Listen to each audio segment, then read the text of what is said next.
مولانا جلال الدین رومی کا پورا نام ان کے پورے القاب کے ساتھ مولانا خداوندگار جلال الدین محمد بن محمد البلخی الرومی تھا۔ مولانا اپنا تعارف مثانوی کے دباچے میں کچھ یوں کرواتے ہیں: یہ عاجز بندہ خدائے بزرگ و برتر سے رحمت کا طلبگار ہے، محمد بن محمد الحسین البلخی۔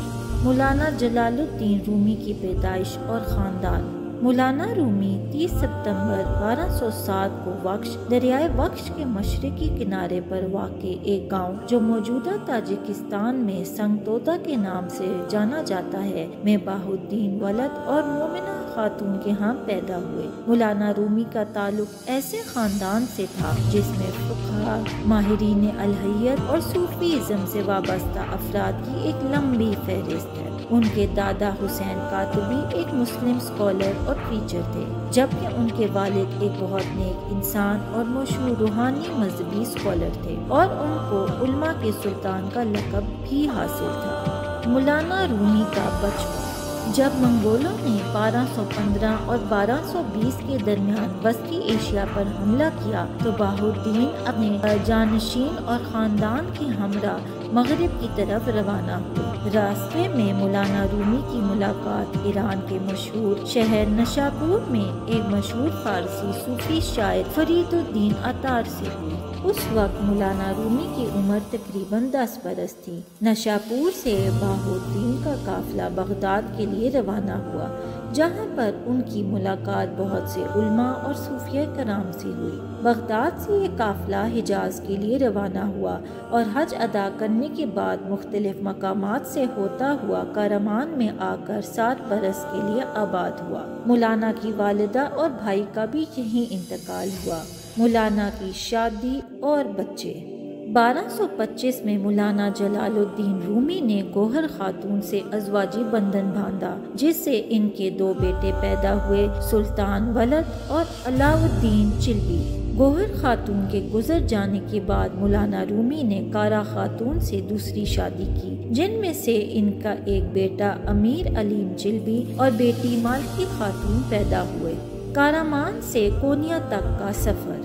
1 مئی 1228 کو اناطولیہ کی حکمران علاؤ الدین کیقوباد کی پرزور دعوت کے نتیجے میں بہاؤالدین سلجوق سلطنت کے مغربی علاقے کے اندر اناطولیہ میں کونیا میں آباد، جہاں پر بہاؤالدین کو مدرسے کا سرپرست بنا دیا گیا، لیکن 2 سال بعد 23 فروری 1231 کو وہ وفات پا گئے، جس کے بعد مولانا جلال الدین رومی نے ان کی جگہ سنبھالی جب وہ 25 برس کے تھے۔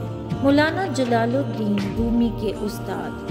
روحانیت کے سفر کی شروعات۔ بہاؤالدین کی وفات کے بعد ان کے شاگردوں میں سے سید برہان الدین محقق نے رومی کی شریعت اور طریقہ میں تربیت کی۔ 9 سال تک جلال الدین رومی نے شاگرد کے طور پر صوفیزم کو پریکٹس کیا، جب تک 1240 میں برہان الدین رضا الہی سے جا نہ ملے۔ اس کے بعد مولانا رومی کی پبلک لائف شروع ہوئی۔ وہ قاضی بن گئے اور ساتھ ساتھ کونیا کی مسجد میں فتوے جاری کرتے تھے، خطبے بھی دیتے تھے اور ساتھ ساتھ شاگردوں کو مدرسے میں پڑھاتے تھے۔ 12 نومبر 1244 کو ان کی ملاقات شمس تبریزی سے ہوئی، جس نے مولانا رومی کی زندگی کو یکسر بدل کے رکھ دیا۔ وہ ماہر استاد اور قاضی سے ایک درویش بن گئے۔ مولانا جلال الدین رومی کے مشہور کام۔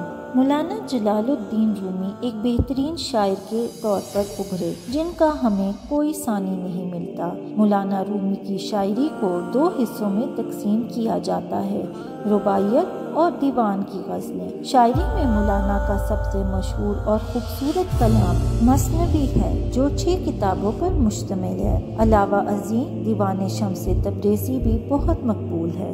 نثروں میں فی ما فی، مجلس صبا اور مکاتب، جو کہ خطوط کا مجموعہ ہے، بہترین اور مشہور کاموں میں شامل ہے۔ مولانا رومی کی تخلیق تخلیقات زیادہ تر فارسی میں لکھی گئی تھیں، لیکن بعض اوقات ترکی، عربی اور یونانی زبانوں کا بھی استعمال کیا گیا ہے۔ مولانا رومی کی شاعری روحانیت، محبت، تصوف اور خدا کی طرف کھینچتی ہے۔ رومی کی شاعری ثقافتی اور لسانی حدود سے ماورا ہے اور ہر رنگ و نسب اور مذہب سے تعلق رکھنے والے لوگوں کے دلوں کو چھوتی ہے۔ مولانا رومی کا انتقال۔ ایک بہترین صوفی شاعر مولانا رومی 17 دسمبر 1273 کو پونیا میں وفات پا گئے۔ ان کی وفات پر سب مسلم اور غیر مسلم نے اشک بہائے اور سوگ منایا۔